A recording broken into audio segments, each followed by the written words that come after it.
बहनों को बहुत प्यार करता है, लेकिन मयंक की पत्नी सविता इस मामले में मयंक से बिल्कुल ही अलग है। वो अपनी ननदों का जितना बुरा कर सकती है उतना बुरा करती ही रहती है और अपनी ननदों पर हुक्म भी चलाती है। करिश्मा, करिश्मा, तुमने अभी तक नाश्ता नहीं बनाया? तुम्हारे भैया को ऑफिस जाने में देर हो रही है। हाँ भाभी, बस अभी बनाती हूँ। करिश्मा, तुम ये ढीलापन छोड़ दो, कल को पराये घर जाना है। वहाँ अगर तुम इस तरह से काम करोगी तो लोग क्या कहेंगे कि माँ ने और भाभी ने कुछ सिखाया नहीं। और तुम्हारी दोनों बहनें कहाँ हैं? अब रेशमा मार्केट गई है और मनीषा सो रही है। क्या? सुबह के 8 बज रहे हैं और ये महारानी अभी भी सो रही है? ये कहते हुए सविता अपनी सास दुर्गा देवी के पास जाती है। माँ जी, देख रही हो अपनी बेटियों के तौर तरीके? क्या हुआ बहू, सुबह सुबह क्या कर दिया मेरी बेटियों ने? अरे एक तो अभी अभी उठकर किचन में गई है, दूसरी सुबह सुबह बाहर चली गई और तीसरी अभी तक सो रही है। क्या करूं मैं इन तीनों का, मैं तो परेशान हो गई हूँ। जा जाकर उठा उसे और रेशमा से मैं बात करती हूँ। सविता सीधा मनीषा के कमरे में जाती है और उससे कहती है, महारानी जल्दी उठो, सूरज सर पर आ गया है। भाभी थोड़ी देर और सोने दो ना, मैं रात को लेट सोई थी।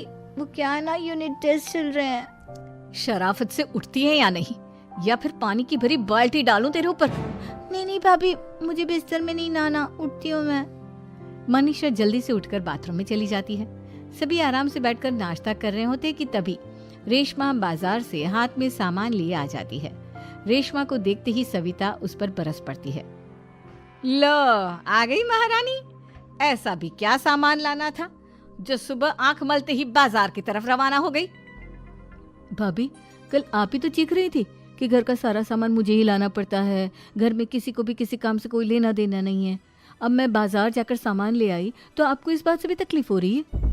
देख रही हो माँ जी, अपनी बेटी की जुबान कैंची से भी तेज चलती है। और मयंक, आप तो कुछ कहेंगे नहीं अपनी लाडली बहन को। रेशमा, अपनी भाभी से ऐसे बात नहीं करते, चलो माफी मांगो। भैया, मैं क्यों माफी मांगू? आप भाभी से बोलिए ना कि हम पर कम हुक्म चलाया करे।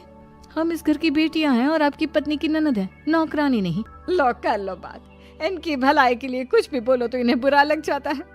इस घर में यही इज्जत है मेरी। देख लो माँ जी, आपकी बेटी किस लहजे में मुझसे बात कर रही है। सविता वहां से चली जाती है। मयंक को बहुत गुस्सा आता है, वो भी वहां से चला जाता है। फिर करिश्मा रेशमा को समझाती है, रेशमा, तुम्हें भाभी से माफी मांग लेनी चाहिए थी ना। लेकिन दीदी, मैंने कुछ किया ही नहीं, तो मैं माफी क्यों मांगू? हाँ करिश्मा दीदी, रेशमा दीदी जैसे ही घर में आई भाभी ही उन पर चिल्ला रही थी। हाँ, मैं मानती हूँ कि गलती भाभी की थी। मैं तो इसलिए बोल रही हूँ कि भाभी ने माँ को तो पूरी तरह अपने वश में कर लिया है। वो हमारी बात सुनती ही नहीं। मयंक भैया हमारे लिए हमेशा खड़े रहते हैं, इसलिए उनकी बात का मान तो तुम्हें रखना चाहिए था ना। कोई फायदा नहीं दीदी, कुछ दिनों की बात और है, भाभी उन्हें भी हमारे खिलाफ भड़का देंगी। फिर वो भी माँ की तरह हमारी किसी बात का विश्वास नहीं करेंगे। इसी तरह सविता अपनी तीनों ननदों को किसी न किसी बात पर परेशान करती रहती थी। एक दिन मयंक अपनी तीनों बहनों के लिए गिफ्ट लाया। करिश्मा, ये तुम्हारे लिए हार का सेट। रेशमा, तुम्हारे लिए सुंदर सी ड्रेस। और मनीषा, तुम्हें किताबें पसंद है ना, तुम्हारे लिए किताबें लाया हूँ। थैंक यू भैया। थैंक यू भैया। थैंक यू भैया। करिश्मा, तुम्हारा नेकलेस कितना सुंदर है, ये भैया कहाँ से ले आए होंगे? मैंने भैया को 3 दिन पहले फोन पर ये डिजाइन दिखाया था और आज भैया ये ले आए। सविता तो अपनी ननदों के गिफ्ट्स देखकर जल गई और करिश्मा का नेकलेस तो उसे भी बहुत पसंद आया था। अपनी बहनों के लिए कितना अच्छा नेकलेस लेकर आए हैं, मुझे कभी कोई गिफ्ट नहीं दिया। मैं आज ही ये हार चुरा